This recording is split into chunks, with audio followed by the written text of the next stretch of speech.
All right, so we're going to try that again. I don't know what happened. Technical issues. Dangers and misconceptions of keto, waiting for Dr. Webster to get on. We're talking about what keto is today, just to go over it, refresher, how it works, and also the concerns of ketoacidosis. There are a lot of people, in particular, there are a lot of dietitians and doctors who say ketoacidosis is dangerous, especially for the type 1 and type 2 diabetic. Hey. So necessarily true. Hey, Doc. Hey, man. It would not accept you earlier, so I had to start over again. Anyway, That's what I figured. I'm just kind of qualifying what we're discussing today. We're also talking about choosing your keto protocol based on your lifestyle and fat adaptation and keto cycling once you're fat adapted, what that means. Before we go on, Doc, I want to kind of qualify this for a moment. You know, I have a commercial running on the ticket, and I have that commercial begin with how in the 1920s this ketogenic diet was developed for people with epilepsy. So Right. it seems to have the most amount of research behind it, yet it's the most bastardized by the ones who are supposedly in the know, like doctors and registered dietitians. And we're going to fix some of that misconception today. But I want to talk real fast about who this benefits. It's not just people with epilepsy from the beginning, which was when it was created, but also type 2 diabetics, type 1 diabetics, high blood pressure, Alzheimer's, Parkinson's. I mean, the list goes on. High blood pressure, obesity, inflammation, very important, heart disease, fatty liver disease, cancer, obesity. And the reason we say cancer, and we don't have to go off on this unless you want to, but cancer loves glucose, it loves sugar, it loves that rich carbohydrate environment. And if you starve of that, then it's like, well, what's it going to eat?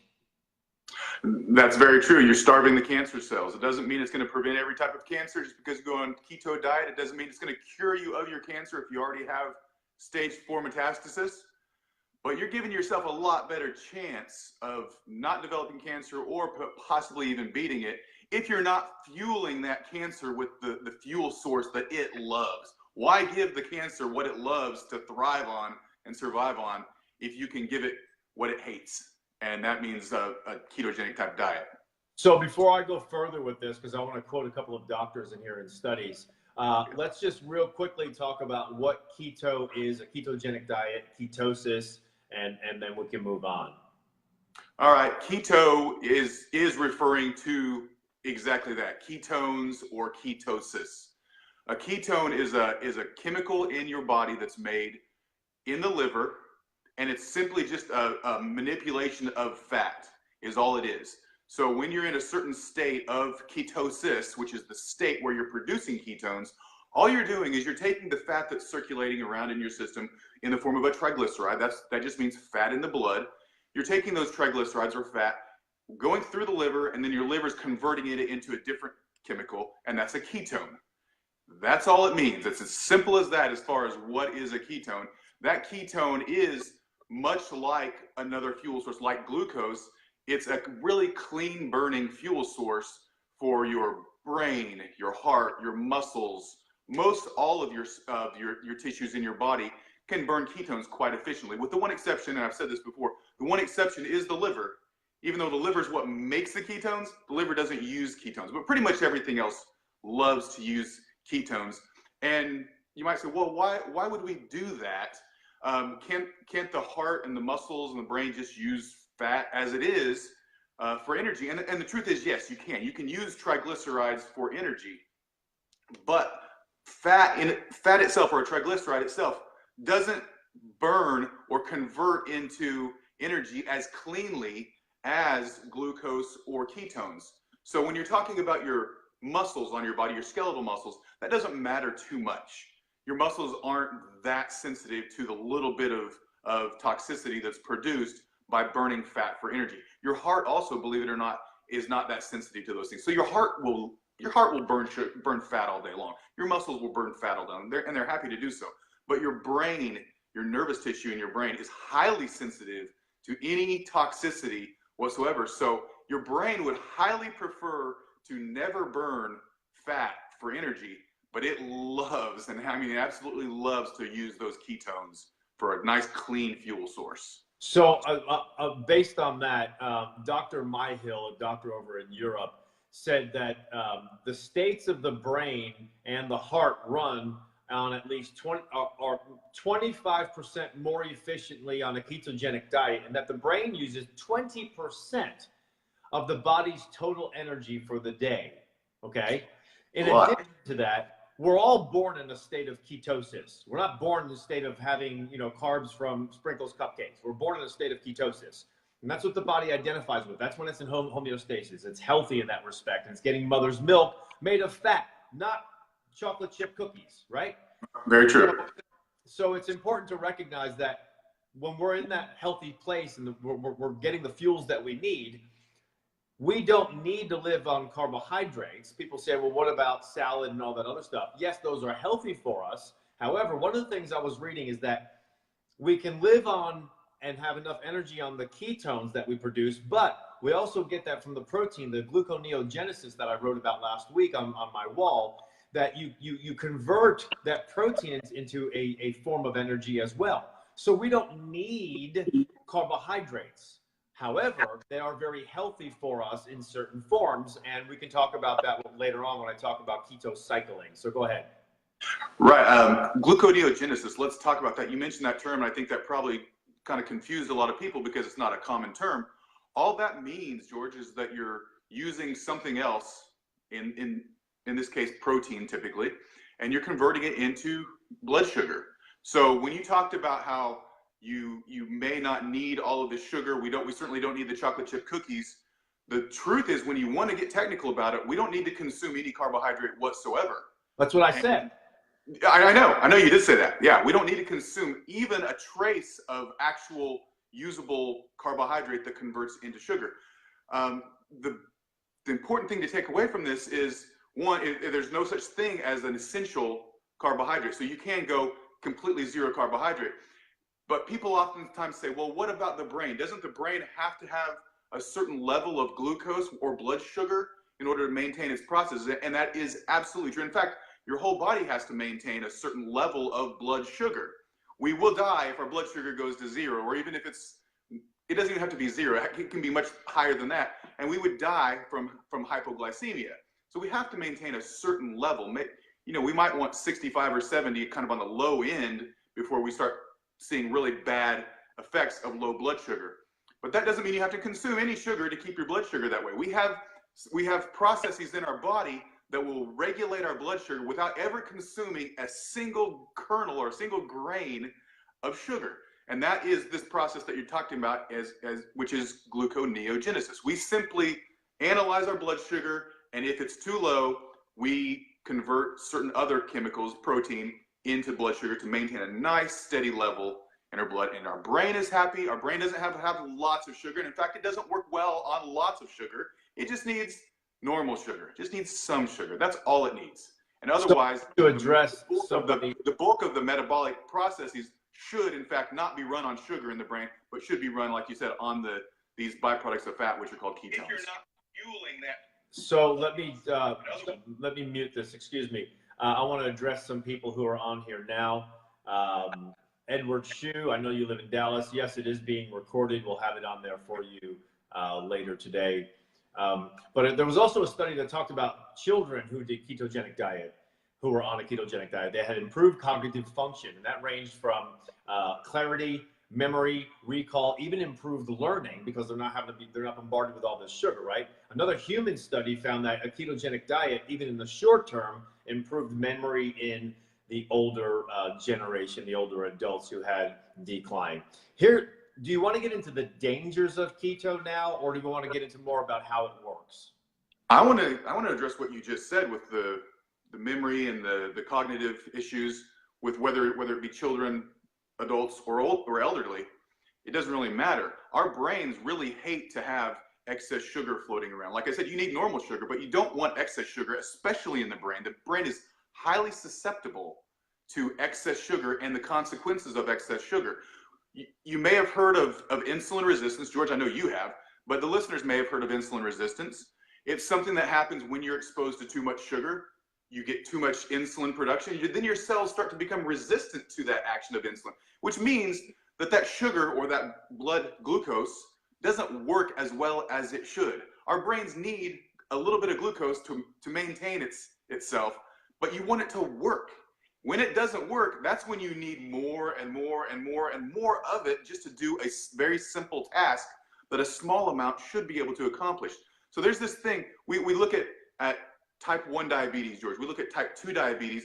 They have this thing now that they're calling, I guess unofficially, but it's being referred to in a lot of medical literature as type 3 diabetes. Right. And it's a diabetes specifically of the brain, where your brain just simply needs more and more and more and more sugar and more insulin just to maintain those very little, those minimal requirements, just to maintain those minimal requirements that small amounts of blood sugar should maintain. So when you do what you said and put somebody on a ketogenic diet, or better yet, never develop insulin resistance in the first place, everything in your brain seems to work better. Memory, cognition, lower risk of all of these neurological diseases, even Alzheimer's. It's better when you have optimum sugar levels, which are low and low insulin.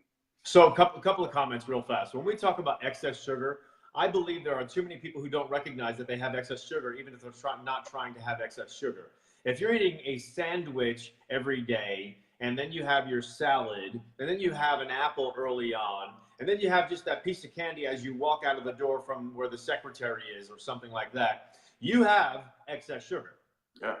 Just because you're not living in having ice cream and all that other stuff doesn't mean you're not having excess sugar. That's sugar multiplied times 2 or 3. The other thing is, what you didn't label is type 3 diabetes is actually connected to Alzheimer's or associated with Alzheimer's now. That's what they mean by type 3 diabetes, specific to the brain.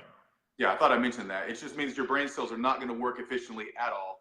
And Alzheimer's is more complex than simply your brain cells not working. There's these proteins that build up, but you find that those things even improve when you're on a ketogenic type of diet, or when you go on more of the intermittent fasting like we've talked about in the past. Anything to help control your sugar and insulin levels, no matter what it is, it seems to be beneficial in allowing this process to be triggered, where you tend to clean up all those plaques that start to develop in your brain, but also in your heart. You tend to clean up those plaques in your heart too when your sugar and insulin levels are under control. So it seems to be good for about everything. So before we get into the dangers, because I want to expand upon that a little bit, Troy asked here what we think about soluble fiber. Do we subscribe to what Ben Greenfield says, that it helps us when we're doing keto? And I agree 100%. I don't eat cabbage. I won't eat cabbage. You can't pay me to eat cabbage, but it's very good for you because it has the right fiber. Asparagus. Never liked it until I began wrapping it in bacon, Webster. Okay? And then the other one is bok choy. Love bok choy. And so those are seemingly the best vegetables to have. You can have your salad also, but keep in mind, this is one thing I want to mention. There are a lot of people who say, well, I'm not eating that sprinkles cupcake, but I'm eating a lot of salad and veggies. And there are so many people who believe they're on a ketogenic diet, but they're not.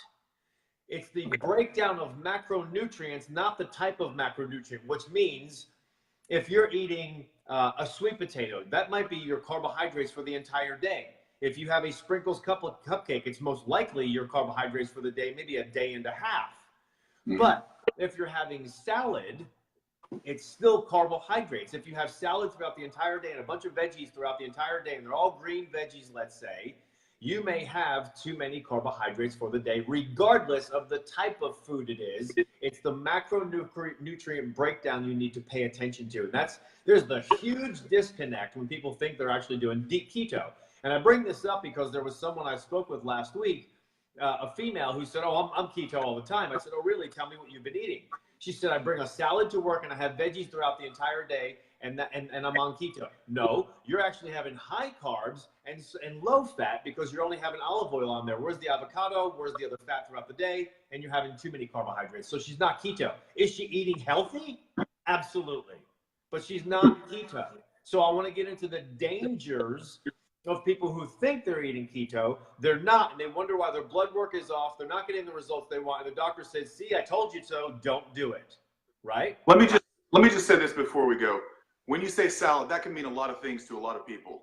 So if you're eating a salad that has a lot of tomatoes, carrots, beets, things like that, those are very high in starch. Those are carbohydrates that could push you out of ketogenesis. I'm not sure that you could, though, if you're just eating greens. Greens are quite low in carbohydrate. You would have to eat truckloads of greens to have any. So hold on. Let me share this. So when I have my salad, I have tomatoes, sugar, right? I have my lettuce. I get the lettuce in a bag, and the whole bag of lettuce has 12 grams of carbs. Yeah. So you add those 12 grams of carbs, you add the tomatoes to that. Earlier in the day, I had a quarter of an apple with nut butter. If you have cashew butter, there's 9.5 grams of carbohydrates in 2 tablespoons. All right, so I'm already above that 20 grams. I'm closer to 30, 35 grams. If I want to keep it under 50, I have to be careful. So again, it's not necessarily the type of food, it's the amount of carbohydrates you're having, the amount of fats you're having, the amount of protein you're having. Okay, this is dangerous when you do it wrong. Like you alluded to earlier, look, you have too many carbs and you have fat, now you're complementing your heart disease. You're inviting it. You're inviting type 2 diabetes. Not only are you not going to lose weight, you'll gain weight, and it's now dangerous for you. Just to clarify, if somebody eats nothing but greens for their salad, it's virtually impossible for them to overdo it. I don't disagree, but I'm talking about the entire day. I hear you. Veggies the entire day and your salad, you're going to get above your percentage of carbohydrates you need, regardless of the type of carbohydrates you have. Of course, I want them to have that type of carbohydrate because it's more dense in nutrients than a cupcake. Yeah. Okay. But it's understanding the mentality of what keto is and how to address it.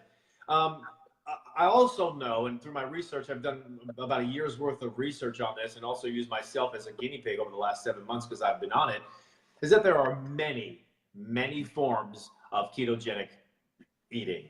Many. Like I have 3. If you go to 21daybodymakeover.com, well, you can't see this. It's for people who purchased it, and you have a choice, and I'll go through that, of 3 types of ketogenic eating, but you have to stick with it. And so let me go through it real fast, okay? Because it has to align with your lifestyle.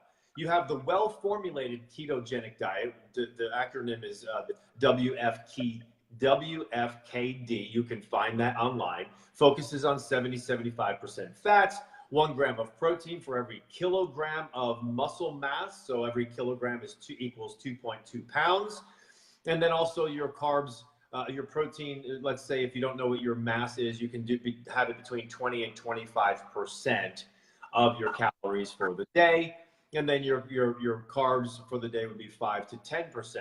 You have the targeted ketogenic diet, and that's generally for people who exercise a lot. But what's really cool about this, just so you don't knock yourself out of ketosis, is you can have your carbohydrates before you exercise and after you exercise, and then you don't have any carbs for the rest of the day. And the last one, number 3, is the high protein ketogenic diet, people who want the extra protein in there. You increase your ratio by 10% in the protein, but you lower your fat by 10%. Exactly what we were saying earlier. Look, too much protein is still going to give you the energy, but you have to back down on your fats. And then also you have to keep your carbohydrates real low, okay? And so where do you want to go from here before I get into the importance of keto cycling? I know what we should do. I like how let's do ketoacidosis, the fear of ketoacidosis and what that is. Yeah, I like how you give people options, because not everybody wants to eat exactly the same diet as you or exactly the same diet as me. And so having some options is important. I want to also say that there are bad ways to do keto diets, to diet the keto way, even if you're still in ketosis. Just because you're in ketosis doesn't mean you're healthy. So let's make sure that we start with a healthy diet first, and then pare it down to a ketogenic diet that's within that larger sphere or that larger ballpark. If you want to do keto, don't do an unhealthy keto. You can do nothing but bacon and sausage and a bunch of fat and be keto, but that's not healthy. You're going to have bowel issues. You're going to have all kinds of problems. You're not going to be getting your antioxidants. You're going to age excessively. That's not good. You can eat an extremely healthy antioxidant-rich diet that has lots of fiber, but is also ketogenic at the same time. And you can eat high-quality, clean meats rather than poor-quality meats. So that's a healthy diet that's keto. There's also horrible diets that are keto. So Right. let's just make sure that we're clear on that. And everything you've done with your keto cleanse is pointing people toward healthy options, and that's good. So what did you say? Ketoacidosis? You want to address that? We absolutely have to address that, because here's what I found. Medical doctors that don't want to look at the literature, for anybody who's looking at this and they're not really sure about whether they want to do it, if their doctor's going to approve it or not, let me go off on my rant, because you know this pisses me off. If you break your foot, do you go to a cardiologist? If you break your teeth, do you go to my friend Dr. Anthony Lavaca to fix you, or do you go to a podiatrist? Let's make sure we use the right people who are in the right position to help you with your intended goal. Doctors did not go to school to prevent any issues. They went to school to treat, and I love them. They're very knowledgeable, but they don't know about nutrition unless they went outside of their narrow-minded way of learning and received their clinical, studies and nutrition background. And it's extraordinarily important. The other thing is registered dietitians. Registered dietitians and nutritionists look at life this way. They're not aligned. There's no parallel whatsoever. Registered dietitians hate the ketogenic diet, most of them, because they talk about muscle wasting. And muscle wasting is a real issue. However, we're going to talk about that, or I'll address that here coming up really soon. And they also talk about ketoacidosis and the dangers of that. But look, I have all of the studies that you can literally bring to your doctor, every study that has the most validity behind it, most credibility, with other medical doctors who are saying this is why it's beneficial. But it's most often an issue where your medical doctor is not going to take the time to read all of this stuff and then comply with it, because if it doesn't align with their narrative, what do they want to do? Dismiss it. Yeah. It's not in the best interest of you, right? What are you hiring them for? Get a new doctor. And so that's my rant right now. Let's get into ketoacidosis. What it is, and is it really dangerous, and what do we have to look out for? Well, this is the thing that specifically drives medical doctors especially, and then those who, like a registered dietitian that would follow the general guidelines of a medical doctor, it drives them to worry about a ketogenic diet because they understand what ketoacidosis is and how dangerous it is. But here's what ketoacidosis is, and then I'll show you why it's absolutely nothing that we generally have to worry about unless you're one very specific subset of the population.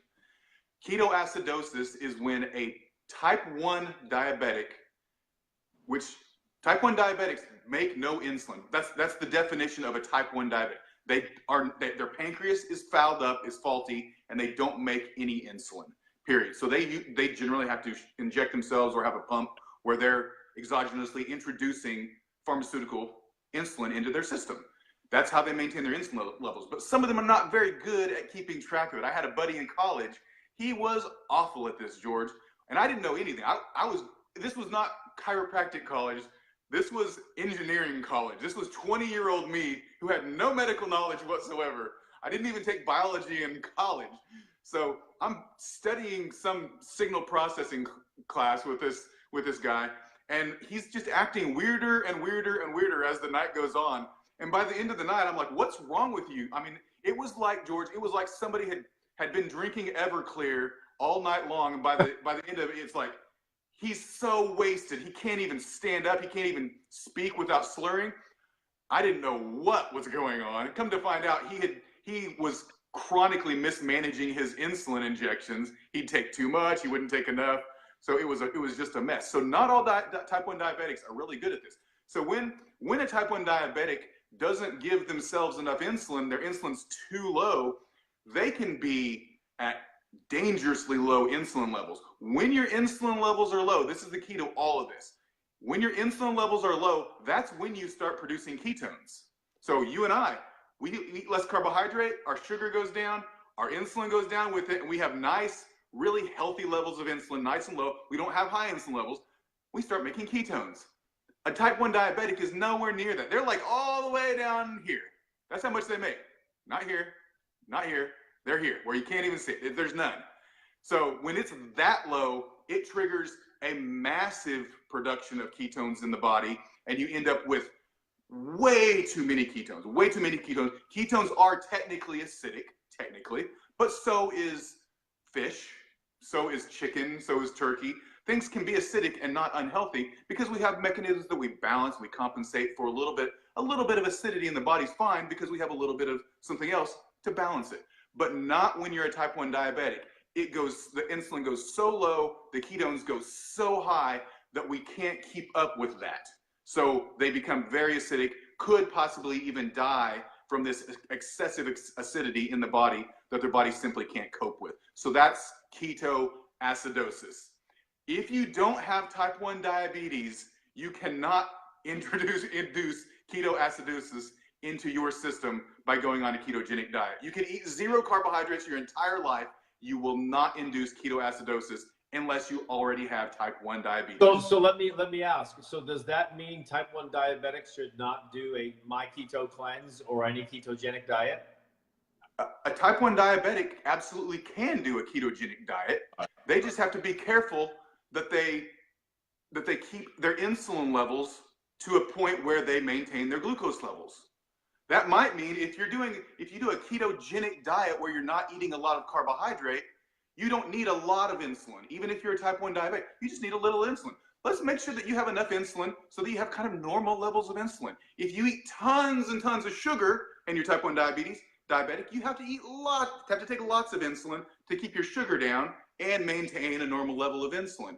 So you don't have to eat tons of sugar and take tons of insulin just because you're a type 1 diabetic. You can do a keto diet and take just small amounts of insulin. You have to maintain your insulin levels. You have to maintain your sugar levels. And it's tricky no matter how you do it as a type 1 diabetic.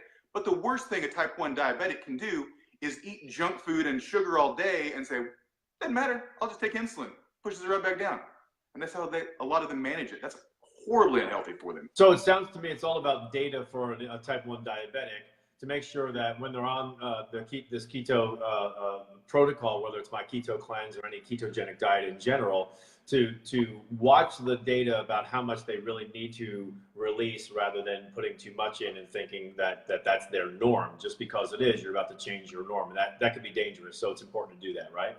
They have to monitor no matter what they do. If they eat too much sugar, they're taking so much insulin that they're killing themselves. If they don't eat any sugar, they need low levels. Too little could kill themselves. They just have to be constantly vigilant to make sure that they monitor and maintain their levels, no matter what they do as far as diet. So I want to get into keto cycling now because a lot of people aren't doing that. I used myself as a guinea pig, and I talk about this on my website. If you go to 21daybodymakeover.com, click the ugly starburst at the top. It says Keto Cleanse, and you'll see me talk about this. But and Dr. Webster's website, by the way, is CompleteHealthDallas.com. And so people who can fat adapt readily need to keto cycle sooner. So what do I mean? I have a genetic predisposition specifically for keto to get into a state of being fat adapted rather quick compared to some other people who might take 3 months. It could take me a month to be fat adapted, and it took me actually 5 weeks. Most people are 2 to 3 months to get into that state. However, I did that for 4 months straight, and I was losing weight, but I didn't have weight to lose. Okay, and I didn't know what was going on. I felt great and all this other stuff. My RMR, my resting metabolic rate, was 2,150 calories. So sitting here all day, I'm burning 2,150 calories. 4 months later, my resting metabolic rate was 1,650. That's not healthy.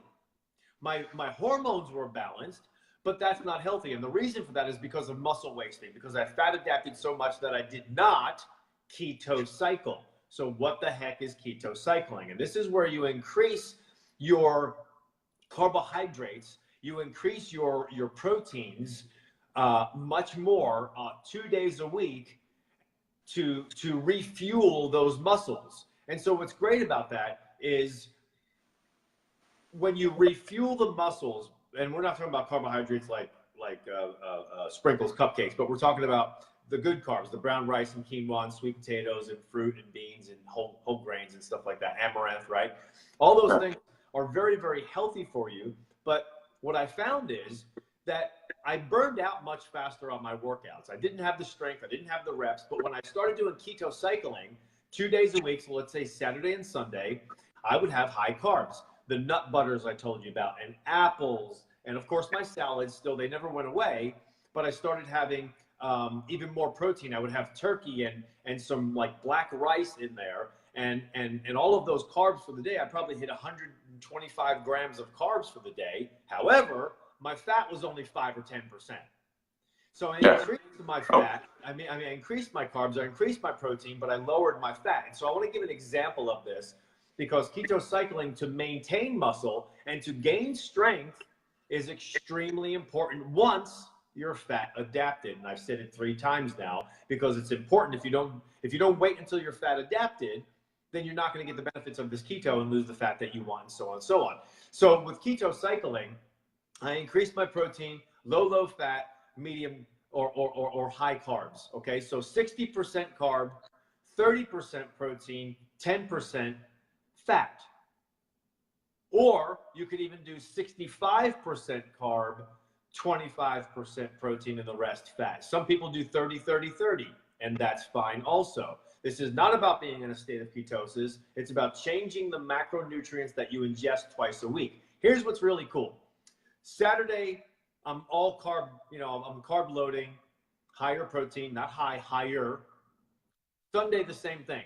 But my first great workout is Sunday, right? All the carbs from the day before. I mean, I'm moving some weight, and I've got more motivation, more energy. I'm moving more repetitions. I get that great burn in my muscles.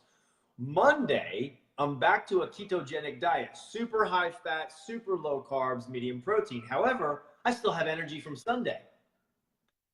So those 5 days during the week, I'm keto strict, if you will, and then cycle off keto 2 days on the weekend.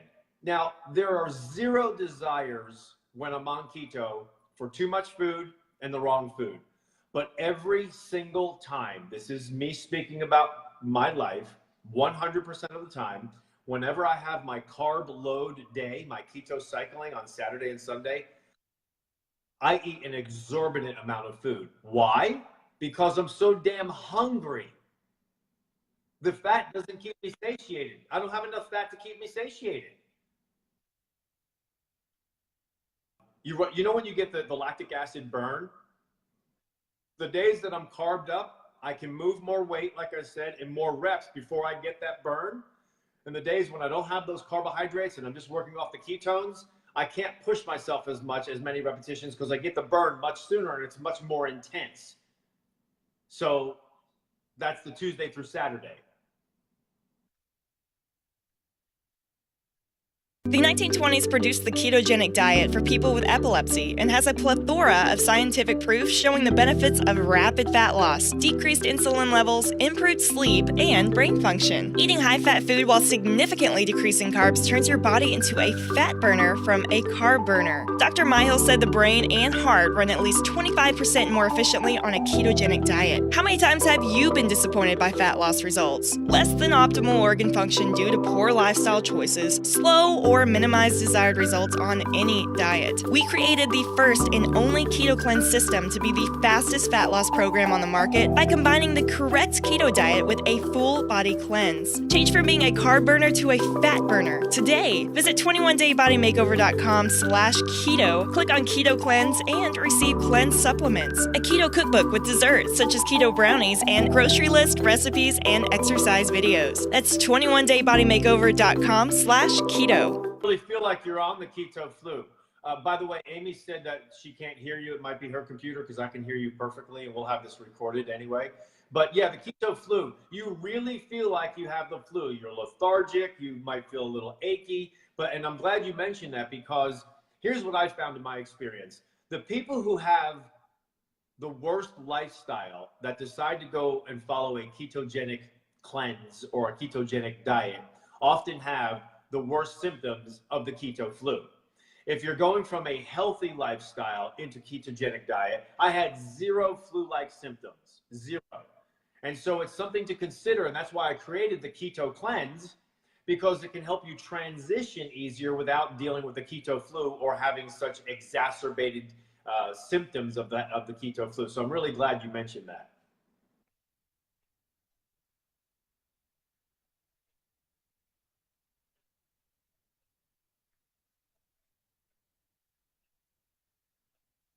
Hey, Doc, hold on.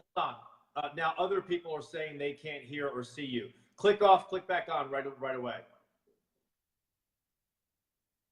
All right. So one of the things that I'm going to get into now that I mentioned earlier with the whole keto cycling is how to get back into a state of ketosis. We'll let Dr. Webster leave and then come back. Hopefully I'll see his invite, because we've not had to do this before. But once you're in that place where you want to get back into ketosis again, how do you do it? Do you simply just go back on that eating protocol? Well, yeah, that's one way to do it. A faster way to get into a ketosis, the place of ketosis again, is to wake up the next morning and work out before you eat. And that's number one. Number two, fasting. If you fast, let's say 11:30 in the morning, you begin eating, you wait all that time, and you worked out in the morning, you automatically are in a state of ketosis. So you can get into ketosis really fast, but remember, if you're going to keto cycle, you have to wait till you're fat adapted first, which is what Dr. Webster was talking about. And hopefully when you watch this recorded video, you'll hear him, because I had no trouble hearing him. And then the last is exogenous ketones. This is Dr. Webster, so give me a moment. Exogenous ketone supplements, you can take those. I don't recommend taking them more than a month, because you really don't need it and it's a waste of money. So let's see what some of your comments are here. Scott, when you're done with the show, would you like to do an invite after Dr. Webster? No, not today, Scott. Okay, Dr. Webster's back on. Will somebody let me know if you can hear him, please? Hello, hello. I can hear you. I can see you. I can see me. So hopefully everybody else will be able to when we post the videos, if they didn't hear that last part that I said. Right. So what I did is, why don't you just run through that really, really fast, what you were saying, in case they can't hear it. You were talking about being fat adapted and the stages of it. They already heard my loud mouth, so just run through that part real fast. We're sugar burners now. We stop eating sugar. We basically go through a 5 to 7 day lull where we don't have any energy. And after that 7 days or 5 days, we start creating these ketones, which now serve as a different energy source, as our primary energy source, rather than the sugar that we started with. So now we're in this state where we're at least creating an energy source, and we start to feel better at that point. We get over that keto flu type of thing. At that point, we are still not what you were referred to as fat adapted or keto adapted. You're making ketones, you're in ketosis, but if you ate a bunch of sugar at that point, or carbs, even good carbs or not, if you eat a bunch of carbs at that point, you're immediately kicked back over into being a sugar burner. So there's that. So you don't want to be keto cycling at that point. You have to stay in ketosis for a while, and it depends on the person, of course, 4, 5, 7, 8 weeks, something like that, before your body really becomes keto adapted or fat adapted, to the point where you can go through these days of cycling where you're not keto, you're not in ketosis, you eat carbohydrates on those days because you're cycling or because you just fall off the wagon or whatever, but you still instantly get back into ketosis the next day when you start eating a ketogenic diet. You're still there, because that's where you've now adapted to that. So if that's what you want to get into, is where you're keto adapted, where you can have these days occasionally where you're not eating pure low carbohydrate, and your body just goes right into ketosis the very next day. You don't have to go through another 5 to 7 day lull and feel horrible to get back into ketosis. You don't need that. So wait for a while before you start doing these cycling trends like George explained. So when you were gone, I talked about 3 different ways to get back into ketosis. 1 is to fast. 2 is to exercise in the morning before you eat, and also a fast would be great. And 3 are the exogenous ketones. Now, when we talk about releasing ketones, earlier Dr. Webster and I were talking about how you release ketones. What we were talking about are endogenous ketones. Endogenous, the ketones we make. You have exogenous ketones, which are supplements you can take. And one of the things I said earlier while you were gone, Doc, is I think exogenous ketones are a waste beyond a month, maybe 2 months. And the reason I say that is because you don't need it, because it helps you to become fat adapted during that month sooner than if you didn't use the exogenous ketone supplements. Now, some people may want to use it because they've done a keto cycle for a couple of days. They want to get back into it and they want this supplement to do that. I still think you're wasting your money just based on what you said and what I said. You can easily, once you're fat adapted, get back into that state of ketosis again the following day by working out in the morning, no food, try to fast up until 11:30 in the morning, and then you're back in. It's that simple. Yeah, I think I agree with every word that you just said. The bottom line is the ketones that you take exogenously as a powder drink, right, they're really, really good at helping you bridge that gap that I talked about from that when you're a sugar burner to that 5 to 7 day lull where you feel terrible. You can't even hardly function. Some people are just wiped out for 7 days to where you finally start making your own ketones. Well, in that gap, you can just drink ketones all day long and you have your fuel source. You don't have the sugar, but you have ketones in your body now. So you have stable energy until you get through that 5 to 7 day period, and now you start making your own. After that, I agree with you. They're probably not that necessary, or that they're certainly not necessary, but they're probably not even that beneficial until once you become fat adapted, for sure. Right. Now, one of the things that I didn't mention, neither one of us mentioned, and it's extraordinarily important whenever you follow keto, whether you're going to do my keto cleanse or follow any other keto diet, are the electrolytes. Imperative you have your magnesium. Imperative you have your omega-3s. Imperative you have your sea salts. We know for a fact that omega-3 on a high-fat diet helps you to be healthier than if you didn't use omega-3s. I use Designs for Health TG 1000. I think you might use those also, Doc. And each capsule is 1,000 milligrams. I take 4 a day. And it enhances your efforts as well. So it's extraordinarily important. Everything that you see in my keto cleanse at 21daybodymakeover.com, all of the recommendations are very important. And I'll leave you with this. Don't do keto your way. If you do it your way, you're most likely going to do it the wrong way, and then it becomes dangerous. Find out the science. I provide all the science. I give you 3 different ways you can do keto. You stick with it and do it that way, not your way. And that's the only thing that really concerns me, because it's so powerful. You get the results you want in a very fast period of time. It's not like any other diet on the planet. So since it's so powerful, that means it could also have some ramifications if you're not following it properly and doing it your way. So go ahead, Doc. What do you want to add? Okay. I want to say this. It is kind of like some other diets on the planet. The benefits are extraordinary. But I saw a question when I logged off. I saw somebody had written a question. It says, I've looked at a lot of the keto recipes and they basically look like paleo to me. So we probably need to talk a little bit about that, don't you think? Because number one, we addressed it once in the past. And number two, I don't agree with it. In paleo, there are too many carbohydrates. It's not like keto, and it's going to confuse the hell out of people. Even there's too much protein in paleo, and it's not the same. And one of the comments you made a while back is, well, George, if you remove those carbohydrates, those type of carbohydrates in that protein, then you're keto. Yeah, but guess what? You're not keto because that's not what paleo recommends. You know, it's not the type of food breakdown. You're misquoting me a little bit. Okay. There's a lot of ways to do paleo, and most of paleo is in fact keto.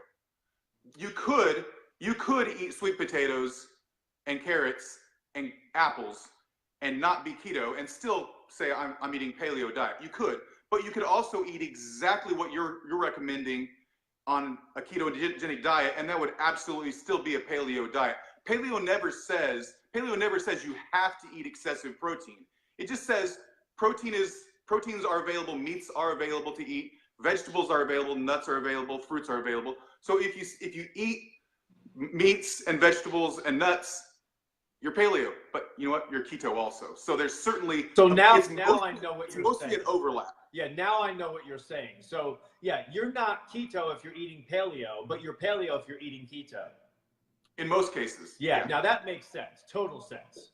So if anybody has any questions or comments, we've talked about fasting in the past. There are different ways of fasting. There's no one way to do fasting. Whatever works for you. I love to fast. So here, let me give you an example of what I did the other night. I made these jalapenos. So there's my carb. And I stuffed it with cheese, 0 carb, high fat. And I put bacon around it. I made about 7 or 8 of those. And it was at nighttime. I normally finish eating by about 4 just because I'm so freaking full, not because I'm 70 years old. But after having those jalapeno stuffed peppers, or whatever you want to call them, with the bacon wrapped around it, I had that about 6 o'clock at night, maybe 6:30 at night. The next day, I just didn't want to eat. And so I think it's extraordinarily important for people to listen to their body. Not only did I not want to eat, I got up at 5 in the morning and I worked out. I worked out really hard. I started eating at noon. So I'm fasting unintentionally versus fasting intentionally and not liking it and feeling hungry, and then it's on your mind forever. So I really love the keto for that one huge benefit, that it teaches me to listen to my body more, and I can start getting in state of fasting several days a week without saying, okay, I have to fast today. It's just too much information. It's too structured, and I freaking hate structure when it comes to food. Would you say that when you're finally fat adapted or keto adapted after that month and a half period, would you say you're now in the easiest position to control your eating habits that you've ever been in? In my entire life. Pizza was my go-to. If you listen to me on the radio for 21 years, you know me, and Dr. Webster was on for 10 years with me. Pizza, pizza, pizza. I had one whole pizza a week. And now 7 months, I've had 3 pizzas. And the third one, I had to force myself because it was a mental thing that I actually wanted it, but I didn't crave it, and I couldn't even finish it. My go-to now, and this is dangerous, kind of like what I was saying earlier, my go-to is a green apple and a mixture of cashew and almond butter, because I don't like almond butter. When I mix them, though, it's amazing. It's so good that I'm shoveling it in my mouth. The problem is you have 9.5 grams of carbohydrates in cashew butter, 2 tablespoons. Almond butter is 4 or 4.5 grams in 2 tablespoons. So several tablespoons of that, well, I'm looking at 30 grams immediately. That's not even without the 25 grams of the apple. That's my carbs for the day. So I have to be careful because now I can't have my salad later on, right? Right. So my go-to is that's my pizza, or that's my sprinkles cupcake. Right. I have to go back to something you said earlier because I want people to understand I want people to understand about dairy and how dairy can sabotage a keto diet. To get into ketosis and to stay into ketosis, it's not just the amount of carbohydrate that you consume. I want you to understand this. It's the amount of insulin you're producing. It's insulin that's dictating whether you're in ketosis or not. So how do you control your insulin? You lower your carbohydrate. That's clear. That's the strongest thing that you can do. But I want people to understand that when you eat dairy, cheese, any kind of dairy, there might be 0 carbohydrate in there or near 0 carbohydrate in dairy. There's a little bit. There's lactose, which is a sugar, but there's not that much. It's virtually 0 carbohydrate. But dairy does, in fact, cause your insulin levels to increase. So that could push you out of ketosis, even if you're not eating any carbohydrate. So you have to be careful, and it's a dose thing. A little bit, probably not a problem. But if you think that you can eat lots and lots of cheese and dairy all day long because there's 0 or low carbohydrate in it, you will actually sabotage your results because you will produce so much insulin that you will shut off that ketosis. So this is where that individuality and the genetic component come in. Nighttime, let's say I'm hungry and I've already had my carbs for the day. I'll get a huge chunk of cheese and I'll just eat that, okay?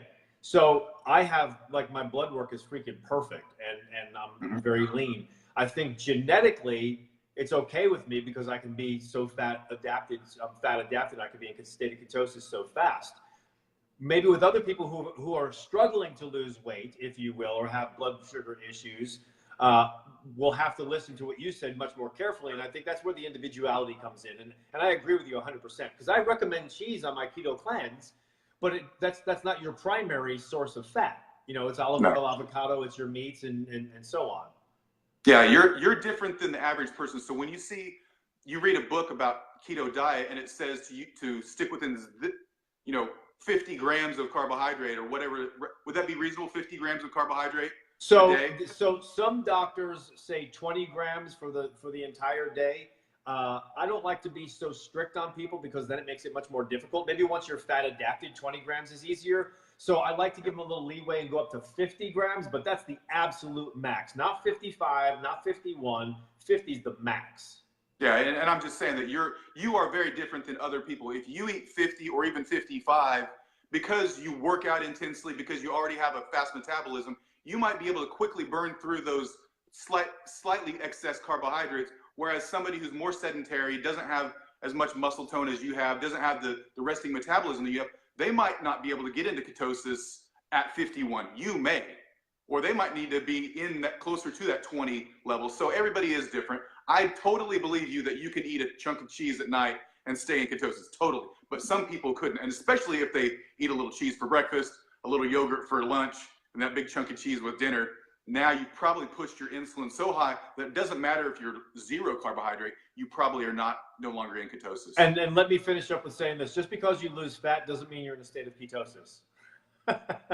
You know, if you stop eating Probably are. the high carbohydrates and you start using this protocol we're talking about, and maybe you're having too much cheese and you're not in a state of ketosis and you're doing that daily, but you're losing weight.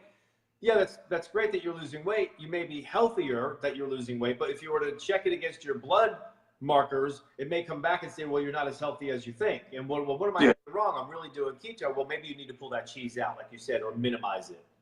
Let me clarify and say, if you're losing weight, you might not necessarily be keto. If you're just losing fat, you probably are keto. Right. That's what I would say. Okay.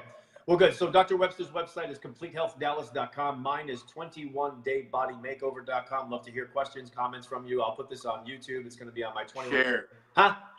Share it. Share it. Videos. Please share this with your friends, because we don't have many friends. We're not very popular. So. No, we don't. Share it with All your right, friends. Doc. Thanks. Good time today. Good to see you, George. Bye.